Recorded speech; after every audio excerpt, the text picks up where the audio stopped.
这一点我挺感动的。我从剧以来拍摄时间最长、最严谨的清宫剧，相当于我们是感受了一个朝代吧，是从方方面面各个细节来了解清朝的这种衣服的这各种样式啊，然后它的工艺啊，然后还有它各种细节的东西，我觉得特别的开心，因为我们非常难得有机会这样系统的来学习，来感受这样一件事情。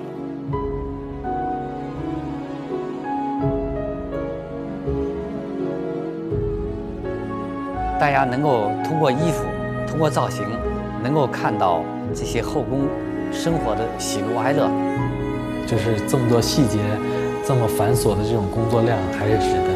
那个衣服摆在那儿，就真的像一件艺术品戳在那儿一样。所以说，我们想要这种感觉。为毛那么多？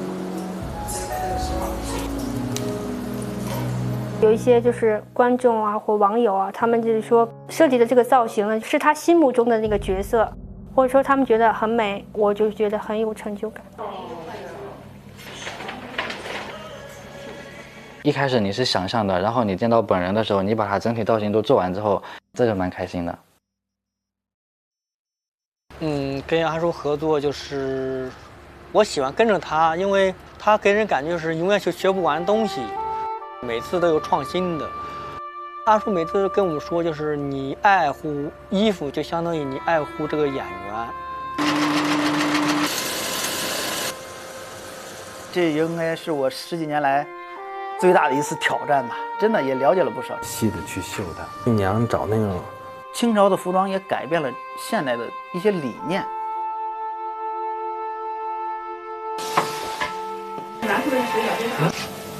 我觉得组里主创部门啊，他都是一个特别较劲，自己和自己较劲，完美了还要更完美，就是这种追求。最大挑战其实可能是我自己克服一个心理上的一个障碍。这个难做的这件事情的时候，要考验我自己对清这300年的历史当中，我自身的文化的一个积淀。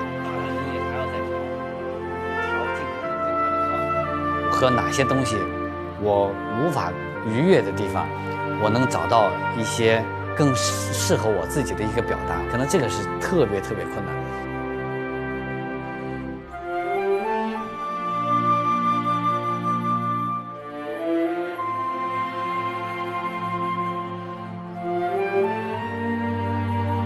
最大的挑战还是找到一个属于这个戏的独特的一个美学观。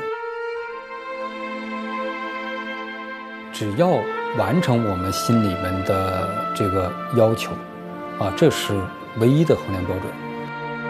这个基础就是大家对于美的感受力很接近，它这个美学原理非常的相近，彼此沟通起来很容易就达到共识，那这就是顺畅嘛，默契。人生的正八经的第一部清宫戏，从完全没概念到现在，我觉得是一个信息量非常大的一个储备。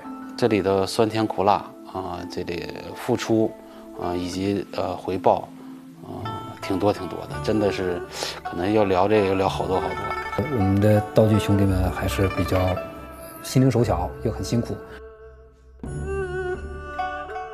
他们都很夸我们的道具做的饭很好吃，那个宫廷的点心啊，一道一道。备，放，走。我操！1、2、3，拉远。对，基本上咱们做的菜都可以吃了，都是我肯定会保证它的新鲜度。其实我最想呈现出来的是什么呀？就是一种家的感觉。印象最深刻，我就觉得拍关机那一天，我说哇，《如懿传》也可以关机了。对啊，终于关机了。弟兄们的配合，以及自己对自己的又一个成长，牵扯到很多东西，弄一个完美的结局吧。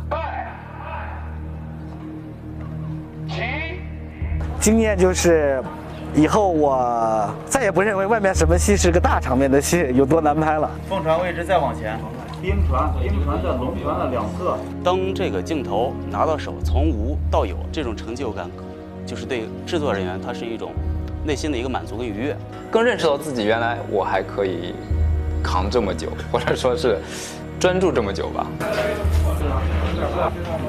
我们的器材已经基本上接近电影了，算是比较值得花本钱下去的了。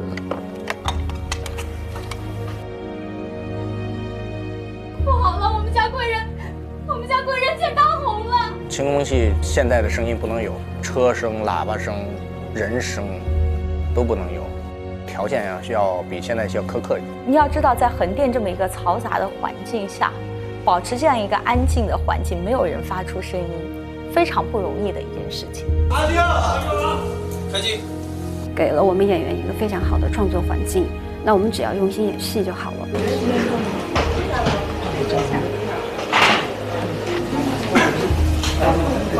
我和我的这个礼仪指导的团队经常说，我们是《如懿传》和故宫的搬运工，也是穿越的鸿胪寺的官员。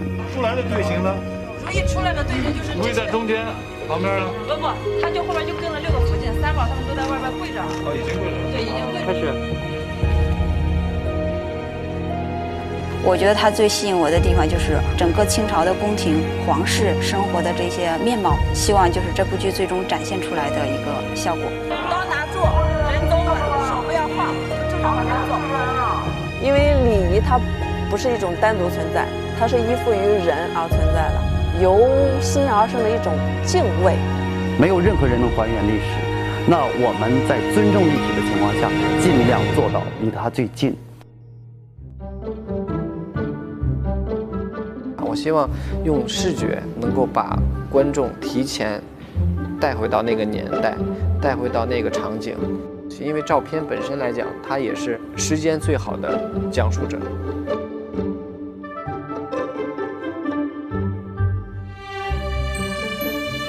因为讲的也是清宫里边的事情嘛，这个时候难免会想到老的照片。像老照片的那种怀旧的那种感觉，黑白片的那种感觉，它的光影效果也是非常的有质感，每一个手势，包括衣服上的每一个细节，拍出来都非常的震撼。在拍摄的过程中，你都会觉得，真的是你也会回到那个年代。我们就是从历史走过来的，清宫里面走过来的妃子们。我觉得从摄影的技术上来讲，也是一个从古到今年代和年代的对话。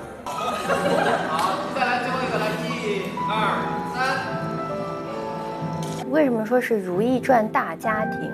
就是每天我感觉我过来上班了，然后门口有一个小贴士，每天满满正能量，先迎接你。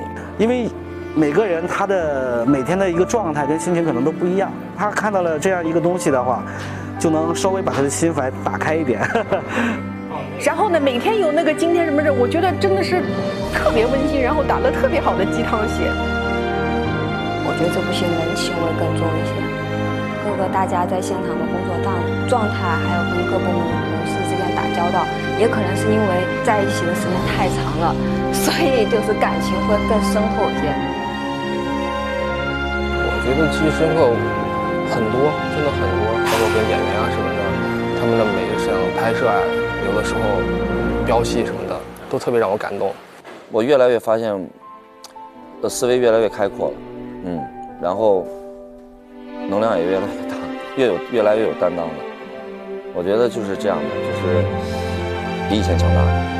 失去的是时间，失去的是体力和汗水，但我得到的是承诺和成绩，然后还有就是不断的自我的改变。希望呢，大家不仅仅是了解到《如懿传》的演员、《如懿传》的戏、《如懿传》的导演，可以了解一下在幕后为这个戏努力的这些人们。所以挺感谢这些主创，感谢这些所有的工作人员。我觉得他们为这个戏贡献了很多，也很敬业，也很专业，而且最重要是他们对这个戏有热情，这一点我觉得是很难能可贵的。但是一部作品究竟能希望获得什么样的成果，我就希望这种力量能够传递出去，让更多的观众感受得到，这就是我们最大的追求。停，好了，过了啊。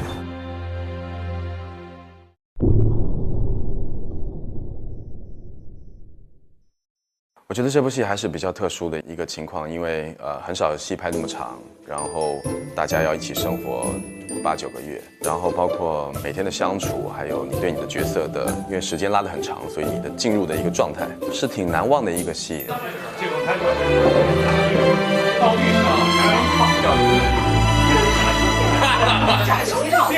私底下就是我呀，包括张嘉宁，就几个妃子，我们比较差不多大年纪的嘛，我们都会嘻嘻哈哈，就很开心。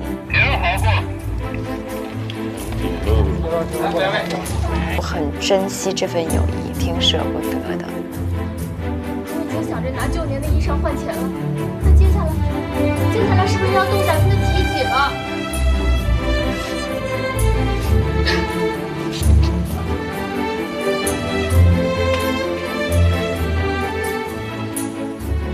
戏外非常的热情，心地非常善良，然后我们俩特别聊得来。我们俩在现场经常就搂在一起，因为这样可以互相支撑，觉得站起来没那么累。我们3个基本上是连体婴的状态。拍戏这么长的时间，这个戏给我带来的一个，你能拍这么长的时间的戏，然后收获了一个作品，还能收获一个好的伙伴、好的朋友，多好啊！但现在还没死呢吧？社会人士得皇上欢心呀。每一次拍那种大场面的时候，就真的像宫里面开了茶话会一样，就各种聊天。晚上之后便去为你送亲祈福。哦，不是我，不是你，看错了。皇上特别爱聊天，但是就是属于那种平常大家一起聊天的时候，然后就默默的，别人说到什么他就偷偷的笑，然后我们就老说他在旁边捡乐的那种人。私下我不是叫白蕊金吗？他们又给我起外号叫白切金，那他们还有海兰叫兰兰，那个高希月叫月月，皇上叫上上。说兰兰你在哪里？绿绿你坐哪里？就现场其实是很好玩的。我在宫里时间长了，有的时候拍完戏，我别的朋友跟我打电话的时候，我有的时候会说，比如说什么，甚好，我说若是怎样就怎样。我觉得《如懿传》台词已经影响到我的生活用语了。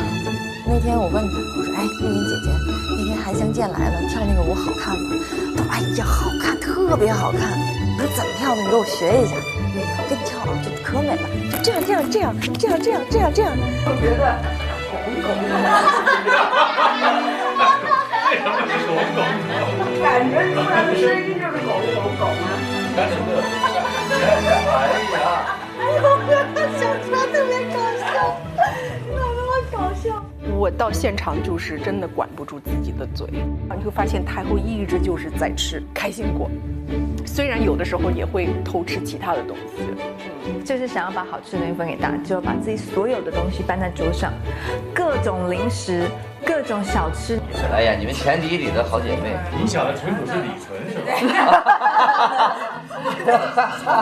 李纯还没出来呢。我跟小儿哪有？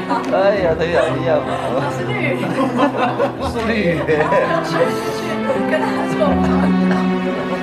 我觉得可能整部戏所有人都是一个挑战，就是台词特别的拗口。如果很多人的名字和职位放在一起的话，我觉得是一个特别难记的一件事情。但是有些人名真的很要命，什么科尔沁的寨桑根敦大人，就这种就是你就绕了半天，包括嘉贵妃、嘉贵妃，就很容易就说嫖。开始，皇上要将孝宣皇后东巡时所居的大船清阙坊运回京中保存。预备，预备，预备。而且每个娘娘又每个时间段她的位分不一样，有的时候是常在，有的时候是贵妃，有的时候是妃。哇，我记得她是嘉贵妃，结果明天拍的戏她又变成嘉妃了。我说到底，因为每天拍戏也是乱的嘛，就会真的这个很难记。而且皇后经常要所有的人说个遍。对，然后就会在记名字上面就一直在不停的去看他这个阶段叫什么，然后还要记住啊，他现在是常在啊，那个是贵人，对，就是稍微累一些。传皇上口谕，4阿哥永成早已成年，命即刻出居宫外府邸，无事不得入宫。就刚开始压力非常大，就整个状态就集中不了，就是很多东西要去想。我经常会因为说我晚上这个词背不下来，我会哭在屋里，我会哭，我压力特别大，然后我就给我朋友打电话，我说怎么办？哭完以后打完电话还吭哧吭哧流着眼泪背，所以我觉得我自己内心变强大了。多少天？因为演员就是这样，就是你哪怕看了1万遍的剧本，我觉得你没有进入到这个场景当中，你没有去跟你的对手演员去演戏的时候，我觉得你还是停留在一个想象当中，就是你还是不能让这个角色的灵魂真的是住到你的身体里面来。尤其拍得很累的状况之下，有时候会力不从心，那个是会让我再重新归零去检视自己的。1、2、3。我们在片场就是会相互的拍照啊，跟君令姐、君美老师。讲话。太后穿越很开呀。妇女人是谁？去不开。那大家后期的时候在现场就会变得有一种摄影社的感觉，就不拍的时候，啪，每个人专业相机都拿出来，桌上都在比专业的，然后一拍的时候就赶快收下去，然后我们就会分享照片啊，咔咔咔咔咔，然后我觉得我们那天开玩笑说，我们戏里最不缺的就是剧照师。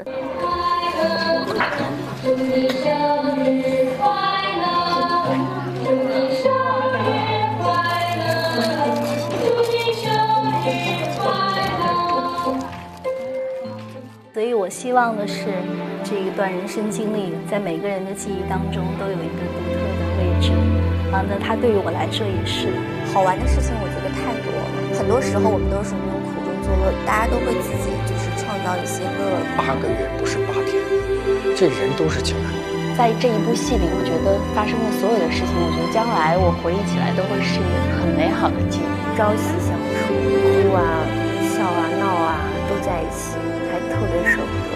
我们之间是存在革命友谊的嘛，所以其实一起奋斗了这么久，然后有那么多好笑的段子，然后又一起淋过雨，一起就是长途跋涉过，我们也去坝上拍嘛，然后也一起经历过风沙啊，其实这种都会有一种情感上的不舍。其实这部戏印象最深的，我觉得拍的不是戏，拍的是心态，像上了一个学校一样，我觉得比任何的表演学校都有用吧。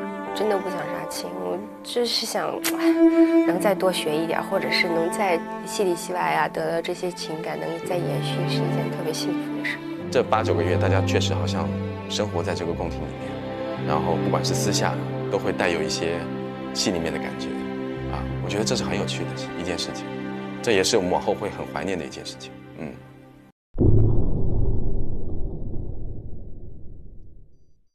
每个女人在死的时候都会有一个华彩篇章。我每个嫔妃都不管多恶，都拍特别美，多元化的塑造了女性群像。那我觉得女性自觉的意识是很多人在追求当时入宫的动机，同时感觉到了这种悲剧性的力量，因为他们想获得的东西其实都实现不了。说，你这样是看不见西方殿的，看不见也得看。儿子是为娘的命。就是这个女人真的是很可怜啊，又没有男人的疼爱，然后唯一的指望孩子又被皇上唾弃啊，甚至出4，对啊，所以很悲哀。曲有误，周郎顾，蕊姬绝唱。奕欢第一次见到皇上那天，我们大家一起去看了一场烟花，因为奕欢他在讲说，这烟花虽好，也是热闹，但若做人都只能像烟花一样，热闹了这么一时就要回归寂寥。我就觉得听着这句话好像白日鸡啊，就只有一刹那的光芒，什么都没有欣赏。奕欢是一个绝对，他就是爱乾隆。从他见到他的那一刻起，他爱他的那个东西就是很真实存在的，所以他不能够接受梦破碎了这个事情。最美的是西月了，是吧？风笛在他眼前那种，那个弄一个孔雀在他旁边，其实就是在讲一个笼中鸟的一个概念。他突然就觉得他活着这一辈子最后那一点希望都破灭了。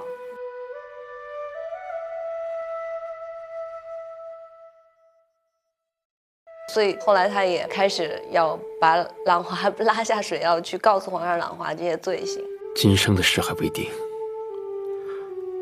皇后就想着后世的因果，难怪你在昏迷的时候一直喊着一报还一报。没想到皇上在他临终前竟然还在就逼问了他，就是留不住了。皇上，对于皇上的失望，但是呢，即便是失望，在他心里面，那皇上还是她的丈夫。皇上，皇上。金元的死在前面梳他的头发，然后一点一点的。他这么多年一直坚信的东西全都坍塌了，不只是从世子那儿，还是乾隆那儿，这个人绝望了，到最后来都像个笑话，像个骗局一样，自己像个傻子一样。主，喝汤了。其实魏嬿婉，她的智商、情商双双都很高，因为受尽欺辱了，所以后面有报仇，各方面的情绪压制自己。一步错步步错，没有回头路。但是看到最后一集的时候，我为他流泪了。我觉得嬿婉很可怜，有时候很可恨也很可怜。如果拍这么多嫔妃的死都挺漂亮，但如懿的怎么死我一直想不好。如懿在那个时候可能没有那么多的怨恨，包括她最后要烧掉自己所有的东西，跟这个后宫脱离掉各种关系，她不留一点痕迹。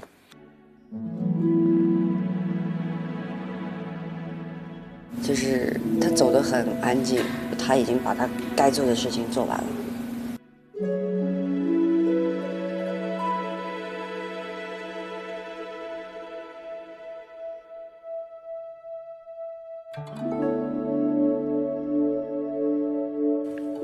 皇上，懿坤姑娘娘轰了。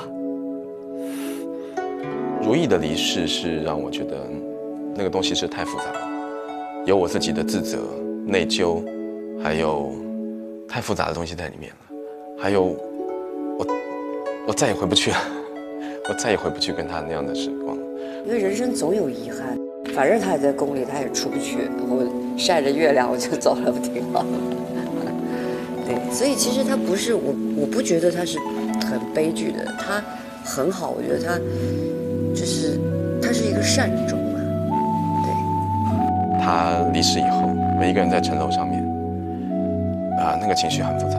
我之前也没有那样演过戏，因为我们拍了那么长时间，我们经历太多事情了。到那一刻发生的时候，你真的是不能接受的，也是非常非常痛的。臣妾只希望和皇上长长久久的，能多长久就多长久。臣妾总和皇上在一块儿。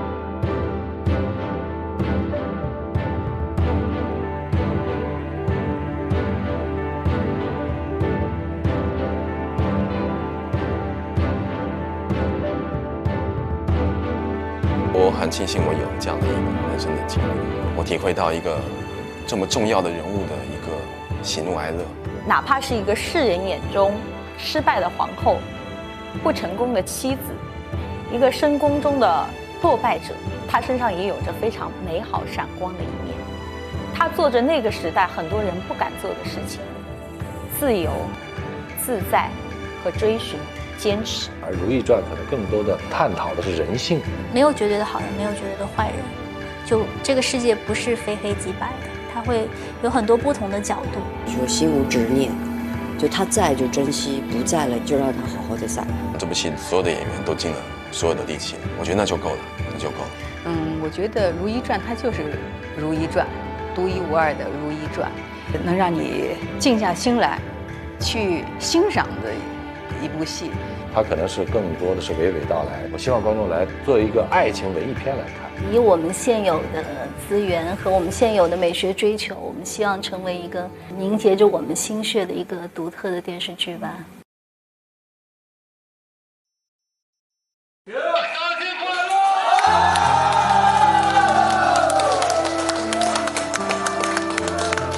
觉得昨天他们很细心，就是安排了这个戏，然后导演也很好，就是把我跟他的画面放在最后一个镜头。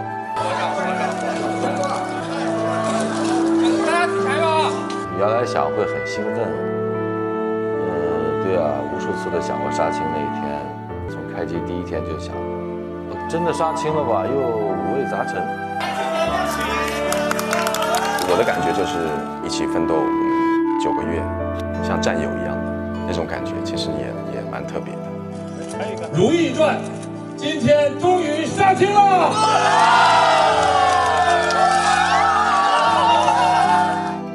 不说了，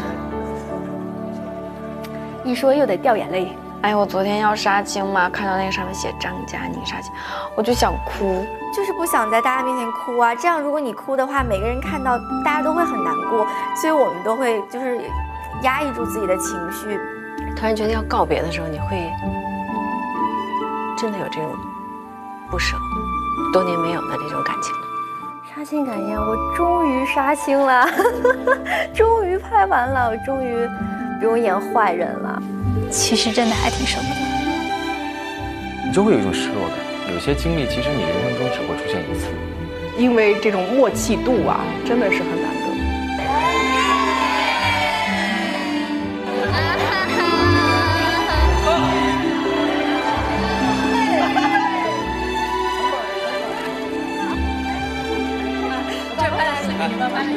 虽然故事精彩，这个大家也都合作得特别好，依依不舍，但是待在宫里，衣服太沉，头饰太重，规矩太多，还是宫外见吧。有一部戏结束了，然后最后一个镜头是凝结在帝王夫妻最幸福的那段时光，很多人看了哇，好有触动啊。我想就是艺术的拍摄其实是一种不断的情绪的情感的凝结。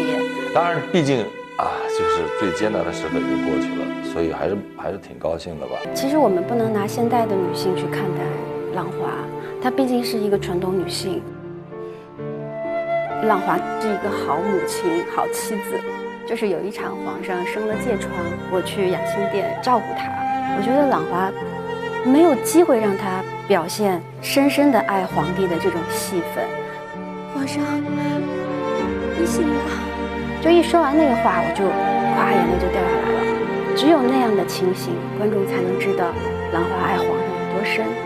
我觉得我的母亲是想要得到爱的，但是可能种种客观的因素导致她不能，她必须要取舍，要放弃。皇上，你很久没有叫过臣妾的名字了，你还记得臣妾的名字吗？就在这么一点点细节里面，他才会体现出这个女人对于这个男人，她其实还是有一点点寄望的，但是她也知道这种寄望就是少的太可怜了。越想拥有它，越想得到它，你就是离那个东西越来越远，不要太执着。越想要事事如意，越是不能把握住很多的事情，到最后全盘结束。皇上。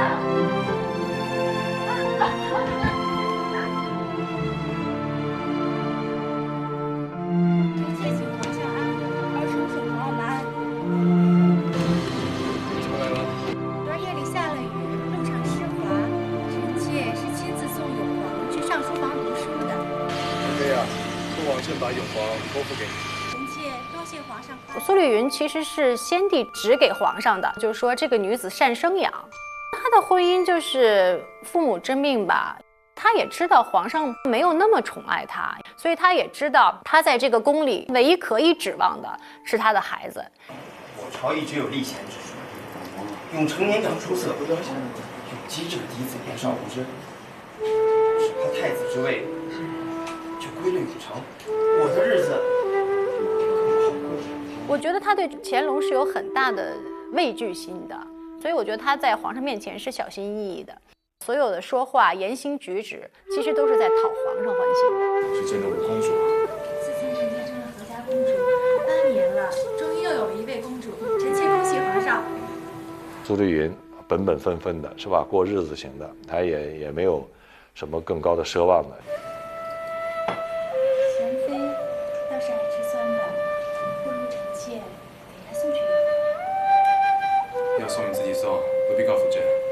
我觉得他应该是喜欢乾隆的，因为乾隆又很帅，又很风流倜傥。但是苏丽云是属于那种，我虽然很爱你，但是我也看清楚了你其实对我是可有可无的这样的一个状态，那么我也就往后退，就是安于这样的现状，去维持这样的生活。开始。本宫还以为贤妃宫里春色常驻，仪式也不大。皇上自会告诉你的。我觉得前期乾隆还是很喜欢高熹月的，因为高熹月是宫里弹琵琶的一把好手，皇上又特别爱听琵琶。然后高熹月又比较会撒娇。那皇上这2个月，我想着臣妾。你猜？臣妾不猜。自然是有的。进宫以后，他每天都是在想怎么能得到皇上的心，能多得到皇上的宠爱。他最后觉得皇上对他是最重要的，比他自己都重要。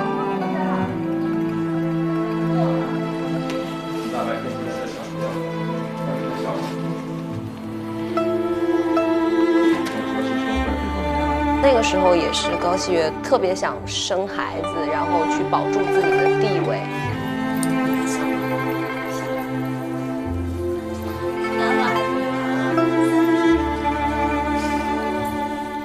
皇上虽然是也很宠爱熹月，但是我觉得他只是可能面子上要过得去，有可能是单方面，就可能是熹月对皇上一往情深。那场戏，当我一直在等他，大概将近4年吧。我原来以为就这个我深爱的男人来了，但是我看到他的时候，我突然觉得这个男人眼睛全是冰冷的，是陌生的。他已经不是来跟我谈感情的了，就实在没办法，最后来跟我见这么一面吧。我觉得他整个心都凉了，他还是对皇上抱有一丝的那个希望跟幻想吧，但是皇上没有帮他，一句都没有。他突然就觉得他活着这一辈子最后那一点儿希望都破灭了，很撕心裂肺的一场。臣妾谢皇上。车婉英是一个非常简单、脸皮非常薄、很害羞的一个女孩。你来了半日，怎么连话也不说一句啊？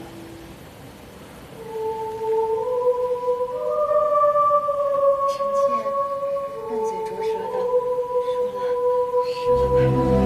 我最喜欢的是有一场戏，就是皇上爱上相见了，然后呢，有一天我就躲在一个角落里，默默地看着相见的寝宫。然后这时候那个如懿走过来了，她说：“你在等皇上？”我说：“是，也不是。”我说：“这么多年来，我一直对皇上的那种心意，可能皇上都不知道。”俊姐就说：“那你为什么不去告诉皇上？”我说：“没事儿，喜欢他放在心里就行。”觉得就还挺打动人的。婉英是那种你在他身边，你都不知道该怎么跟他相处，就是爱得太深了，反而会很难去表达。臣妾只希望皇上能够看我，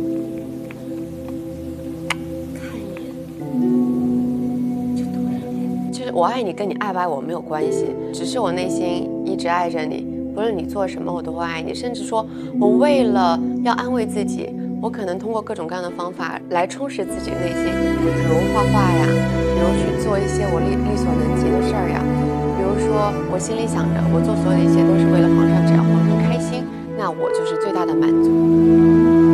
孝贤皇后做的一切，朕甚是感激。朕看得出来，你是个有心人。臣妾平日里没什么能跟皇上分担的，这都是臣妾应该做的。其实这是爱的最高境界，不是简单的粉丝对偶像的喜欢，而是发自内心的、很深刻的一种爱恋。就是我只是用我的方式默默的爱着你，我爱你的所爱，爱你的所痛，爱你所有的一切。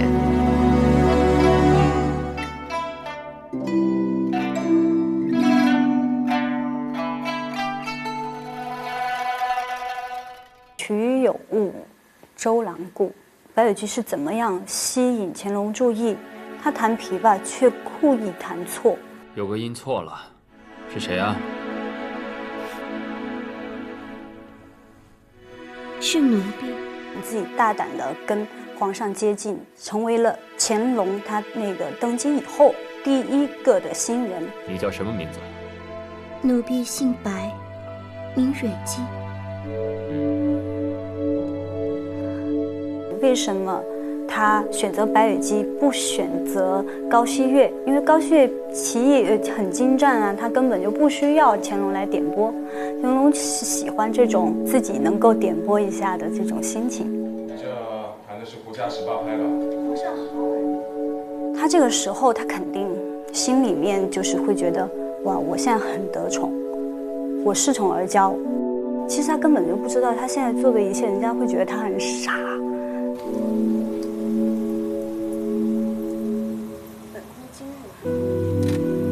但你收下离开，看你还敢进去？后期不就是他嫌弃我生了一个怪胎吗？就基本上就再也没有得宠过。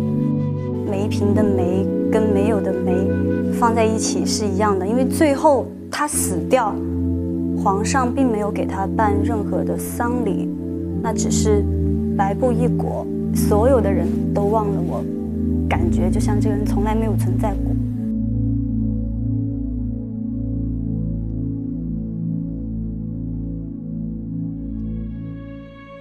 像奕欢啊，他对皇帝的那种痴情，他是真心的爱，粉丝般的那种。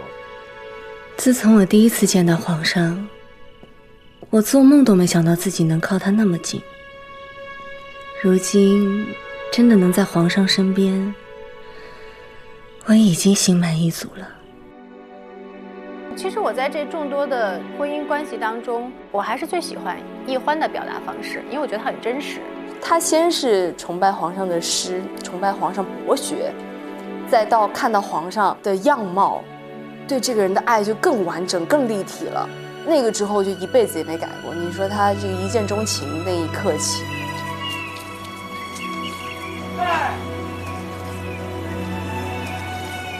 我记得导演跟我说过，说奕欢是一个他一辈子一直到他死的那刻，他只要想起他第一次见到皇上的场景，可能他都会哭的那个人。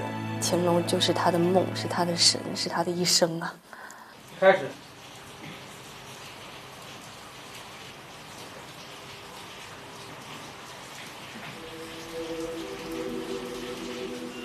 一直到他孩子死之前，我觉得他在宫里的生活，他的心情都是幸福的。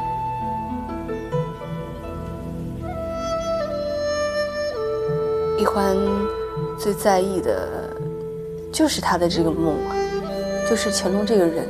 我觉得她是一个很有个性的，然后很直率的，是一个在感情上有洁癖的这么一个女人。所以她不能够接受梦破碎了这个事情。皇上嫌你是内科男人，我是太后的人，所以他给你喝了。视频出就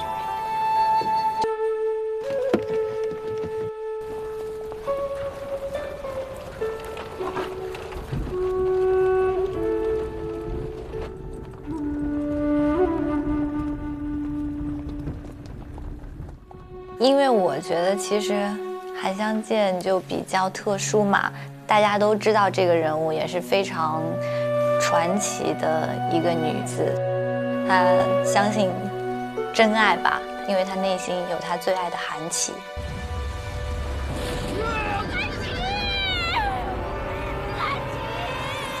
自己心爱的人没有了的时候，她也想着就是要自杀。但是他又在湘剑和韩琦的感情里面看到了曾经的自己和弘历。你若是说这些的话，本宫应懂了。本宫用不上你是在那一刻，可能给了他一种力量，多了一个精神上的依靠吧，有一种惺惺相惜的那种感觉。所以他们之间会有一种了然，一种知己。你可想好了，这一碗要喝下去，就没有后悔的余地了。没有什么可后悔的。他到后来为了保留他内心对韩琦的这种思念，或者说是对他那份爱的虔诚忠贞吧，他就愿意永远不要生孩子。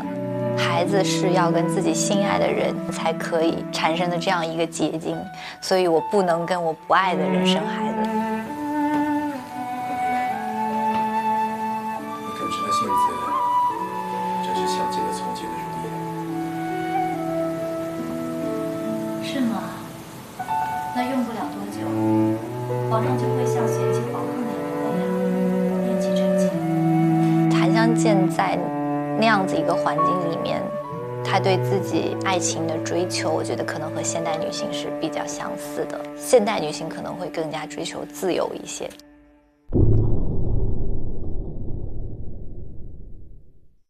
臣妾问皇上安。你都跟朕那么久了，怎么见了朕，还是那么怯生生的？我觉得海兰是属于那种我要收起我所有的这个棱角，然后做一个与世无争的人。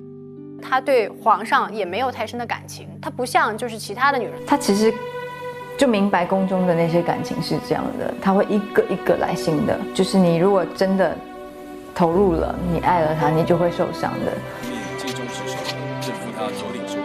因为后宫很多人是对皇上有情的，但凡有情就会计较很多事情，反而没有情感的人不会干扰到他的情绪。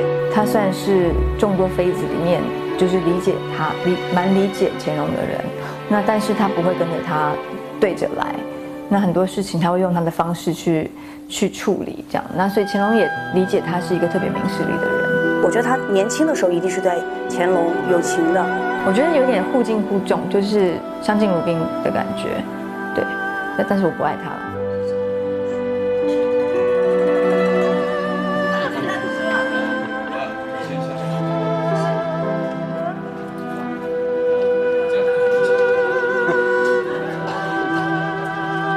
我喜欢海兰，因为我做不到她那种境界。她对男女之情是看得非常的通透、明白，从来不抱有期望，她就不会失望。她是自己本来很软弱的，但她为了如意，她可以改变，可以自己坚强起来。其实，已经超越了姐妹，比亲人都还亲的那种。海兰是对如意的情，她帮如意做这么多的事儿，除了情。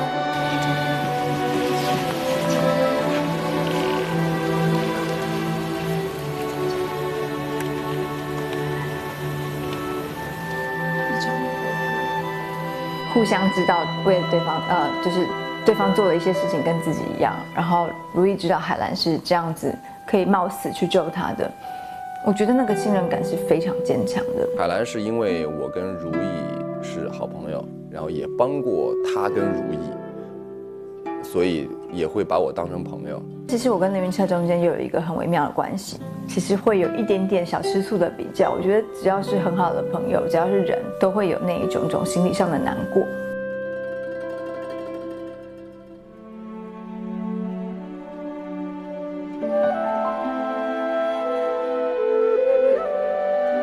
我们在创作的过程当中也一直在讨论，到底说如意跟凌云彻之间的感情建立是在什么时候？凌云彻对如意呢是守护、懂得、关心，但又保持着一定的距离。凌云彻，你还是收下这鞋垫吧，我缝了2个晚上呢。我是想多谢你的救命之恩。看到凌云彻在冷宫对他那么好，救了他的命，你说喜不喜欢他？我觉得喜欢，但是是什么样的喜欢？你对对方，你是可以安心的信任的一个人，所以他对如意来说也是非常重要的一个人。如意对凌云彻有没有爱情？我觉得没有。对于如意来说，凌云彻就是一个在他绝望和低谷的时候陪伴他的人，他的爱情永远是属于少年红利的。他从小是个冷静的人，他知道是不可能的，就是你根本就不用去有这个念头都没有，就是说到不了的。对，我对你是这样子的。在帝王家庭、帝王家族又是这么一个特别极端的环境啊，他们彼此把这份情感已经变成了一种信仰，无论是世界上的堆积，还是岁月上的累积，在增进感情的过程当中，还在克制自己。这回啊，不要像上回那样整日喝酒一直消沉，像这样的傻事，做1次就够了。为同一个人伤心2次，确实不值得。魏延婉都知道为自己打算，你也该为自己打算。微臣谨遵娘娘教诲。这就对了嘛。在控制情况下还在相处，在互相扶持、互相照顾，长远走下去，到了那个点，它就是一个超越男女的这么一个情感，所以一直到一生的结束，它都是一个默默守护的过程。我用“云”这个字表示他的感情是远远的、高高的，不能落到身边。我的期许只是希望他平安就好，顺遂就好，看淡一切。无论你走多远，无论你经历了什么，只要你回头，都会看见我默默的在为你打那把伞。就是很多爱慕之间其实是可望不可得的，你只要远远看着他就好。还请皇上恕罪。到底是你救了皇后母子，刘云车，你救护皇后母子有功，让黄马褂一件。皇上因为这件事情他也不高兴了，他觉得你为什么要那么拼死拼活的去保护如意娘娘？他有吃醋，因为爱一个人一定会为他吃醋的，所以我也有告诉凌云彻，你小心一点，不要再这样了。还有一场比较典型的戏，当我被阉掉，凌云彻被阉掉变成太监之后，第一次跟如意见面，我把凌云彻带到玉坤宫，跟如意说：“哇，这是皇上赐给你的礼物。”其实很讽刺嘛。而且什么原因之前已经有了，皇上心结在哪里，我们已经知道了，我们经历了基本上一辈子了。我说你我之间又有一种心灵相通、超越男女之情的那种情感在那里。那我说在这种情况下，我说还有什么可说的？刚好我在监视器边上，我特别想看到那场戏。一开始是有人在，镜中什么在，然后说啊，娘娘就是你看，就是新来伺候你的太监。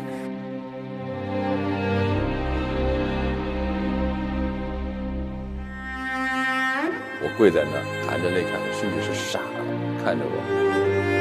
俊杰有一个很厉害的地方，就是他的眼神。拍他特写的时候，一开始他是很收着，没有多大的表情。他眼神刚收一点点，我立马就卡那个点，我说多谢你，就磕头，他哗就完全是控制不住的那种。我本来是也就比较性情，然后他一旦进到那里面就不行，那一下就不行，就崩塌。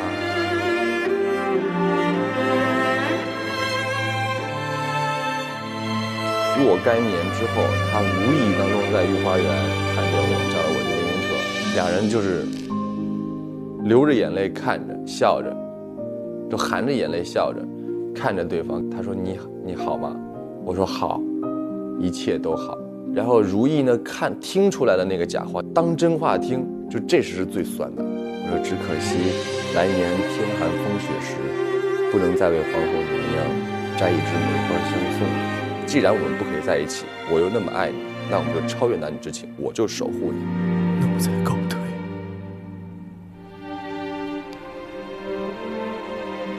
你保重啊。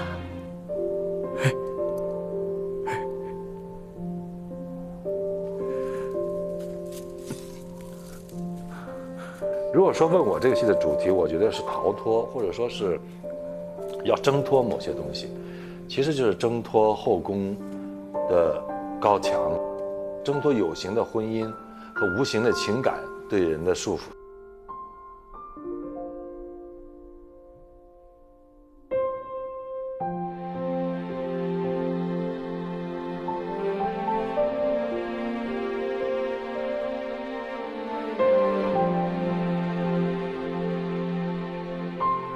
如意也好，弘历也好，乾隆也好，我觉得每一个人，哪怕是小小的宫女太监，他们都是一个时代的牺牲品。如果他们可以选择，我想没有一个人会愿意生活在红墙底下。大家都到最后，其实都是走向了孤独的结尾啊！如果我们把人身上的某一部分的社会功能放大的时候，其实是对人性的全面抹杀。我觉得这个戏可能更多的是一首挽歌，是一种帝王爱情的挽歌。帝王的婚姻当中，没有人是有可能幸福的。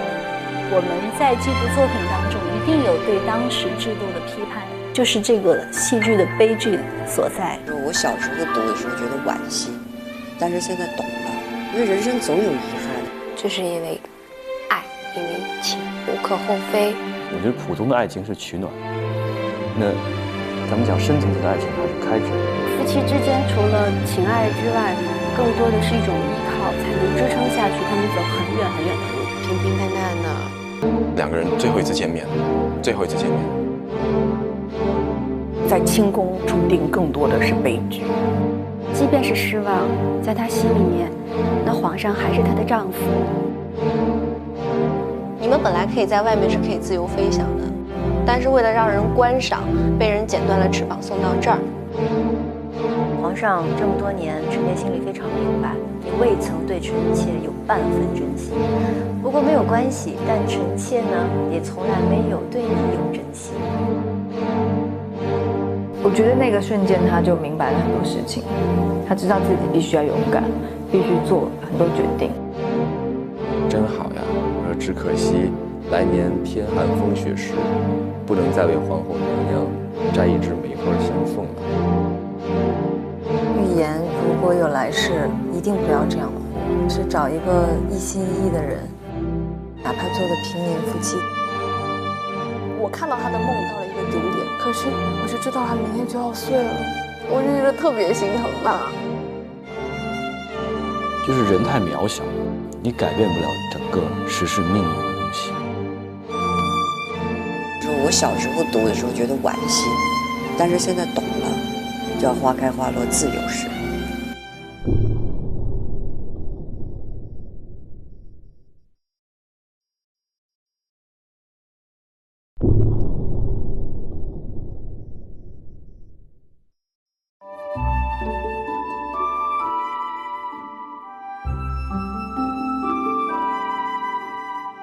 这个戏真的是道尽了这两个人的一生，一辈子。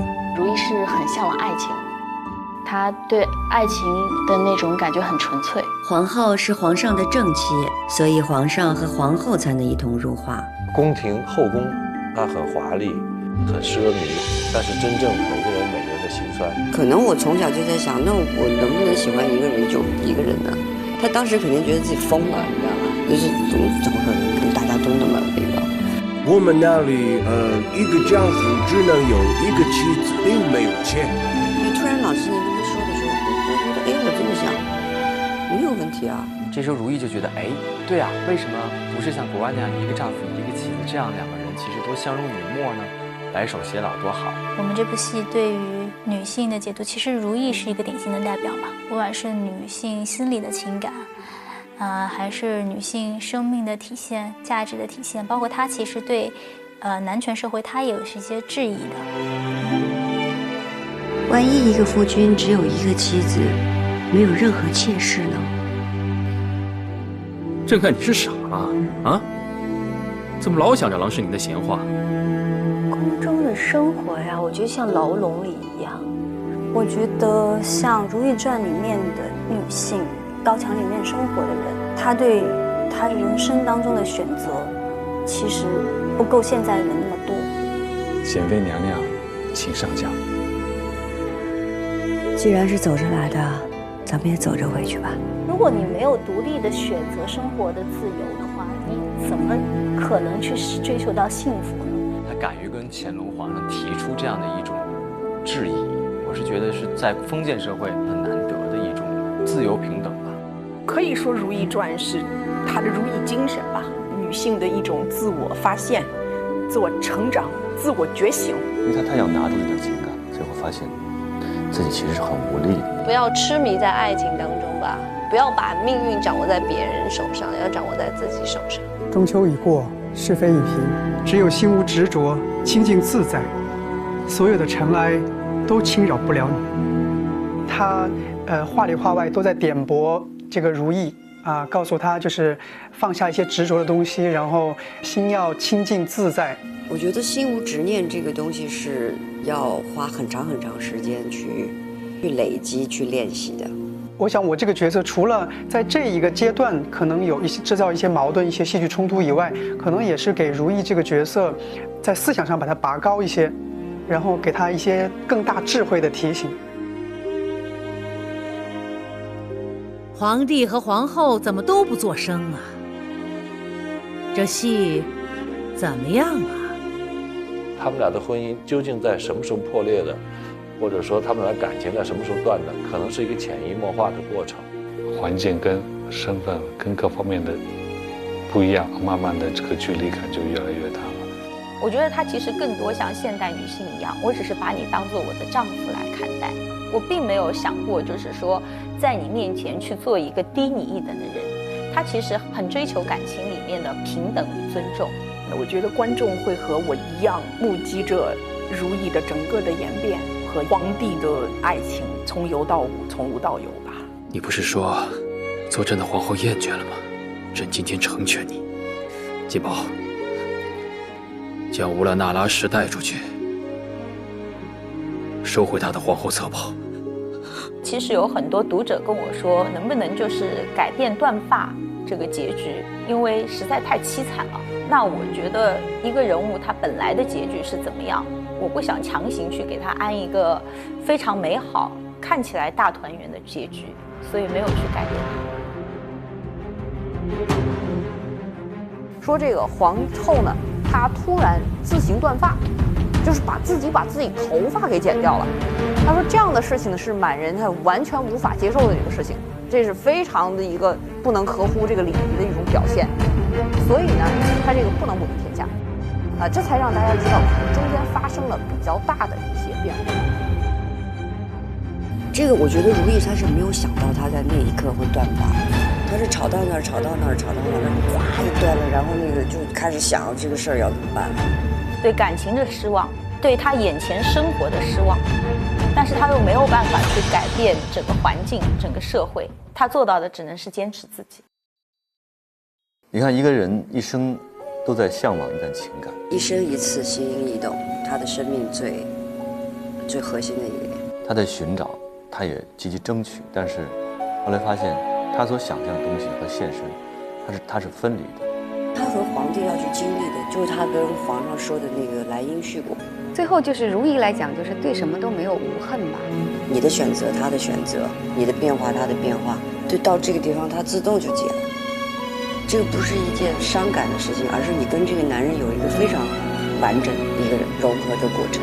就是两个，其实到最后，我觉得一个戏就像画一个圆一样。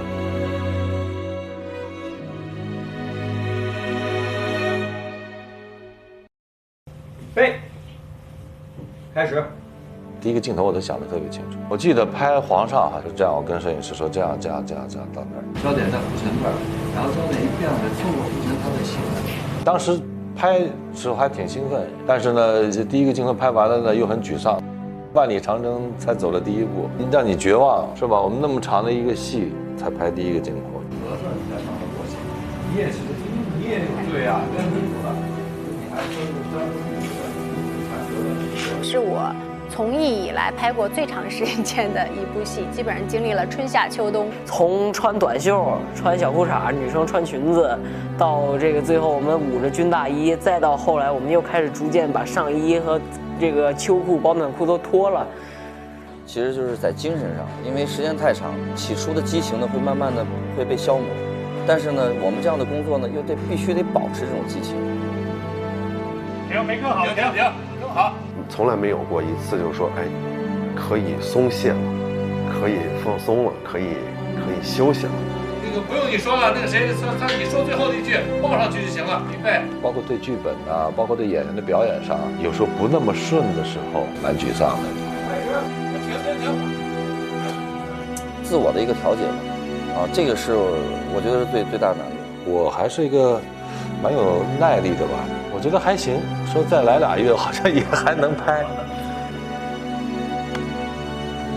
停，好，过了。好，行，过。他走过来后，他走到这儿，看这个这距离，行，好吧，那就在这儿了。